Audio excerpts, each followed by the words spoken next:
Salah satu aktivitas yang menjadi pengisi hari-hari sebagian orang yang mereka lakukan sebagai penyedap obrolan atau bahkan topik utama dalam pembicaraan ialah aktivitas haram yang oleh syariat disebut dengan ghibah. Ghibah adalah menggunjing, membicarakan aib seseorang di belakang orang tersebut. Adapun dosa ghibah dijelaskan dalam firman Allah Ta'ala. Hai orang-orang yang beriman, jauhilah kebanyakan prasangka, karena sebagian dari prasangka itu dosa. Dan janganlah mencari-cari keburukan orang. Jangan pula menggunjing satu sama lain. Adakah seorang di antara kamu yang suka memakan daging saudaranya yang sudah mati? Maka tentulah kamu merasa jijik kepadanya. Dan bertakwalah kepada Allah. Sesungguhnya Allah Maha Penerima Tobat, lagi Maha Penyayang. Asy-Syaukani rahimahullah dalam kitab tafsirnya menjelaskan, dalam ayat tersebut terkandung isyarat bahwa kehormatan manusia itu sebagaimana dagingnya. Jika daging manusia saja diharamkan untuk dimakan, begitu pula dengan kehormatannya, dilarang untuk dilanggar.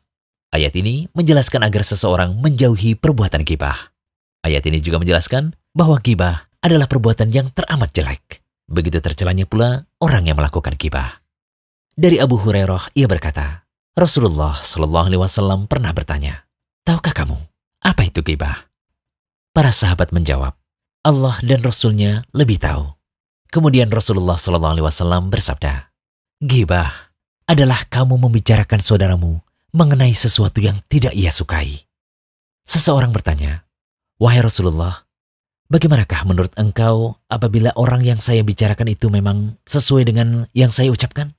Rasulullah Shallallahu Alaihi Wasallam berkata, apabila benar apa yang kamu bicarakan itu tentang dirinya, maka berarti kamu telah menggibahnya atau menggunjingnya.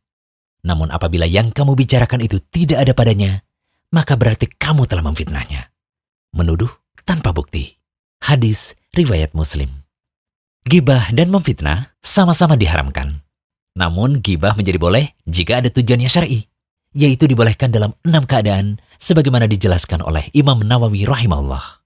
6 keadaan tersebut antara lain, pertama, mengadukan tindakan kedzaliman kepada penguasa atau pada pihak yang berwenang. Semisal mengatakan, si fulan telah mendolimiku. Kedua, meminta tolong agar dihilangkan dari suatu perbuatan mungkar dan untuk membuat orang yang berbuat kemungkaran tersebut kembali pada jalan yang benar. Semisal meminta pada orang yang mampu menghilangkan suatu kemungkaran. Si fulan telah melakukan tindakan kemungkaran semacam ini. Tolonglah kami agar lepas dari tindakannya. Begitu contohnya. Ketiga, meminta fatwa pada seorang mufti. Seperti seseorang yang bertanya, saudara kandungku telah mendolimiku demikian dan demikian. Bagaimana caranya agar aku lepas dari kezaliman yang ia lakukan? Kira-kira begitu. Keempat, mengingatkan kaum muslimin terhadap suatu kejelekan seperti mengungkap jeleknya hafalan seorang perawi hadis. Kemudian yang kelima, membicarakan orang yang terang-terangan berbuat maksiat dan bid'ah terhadap maksiat atau bid'ah yang ia lakukan, bukan pada masalah lainnya. Kemudian yang keenam, menyebut orang lain dengan sebutan yang ia sudah ma'ruf dengannya. Seperti menyebutnya si buta. Namun jika ada ucapan yang bagus, itu lebih baik. Jika kita perhatikan apa yang dimaksud oleh Imam Nawawi pada poin-poin yang kami sebutkan tadi, maka ghibah masih dibolehkan jika ada maslahat dan ada kebutuhan. Semoga bermanfaat. Jangan lupa kunjungi rumaiso.com. Update setiap hari, insya Allah.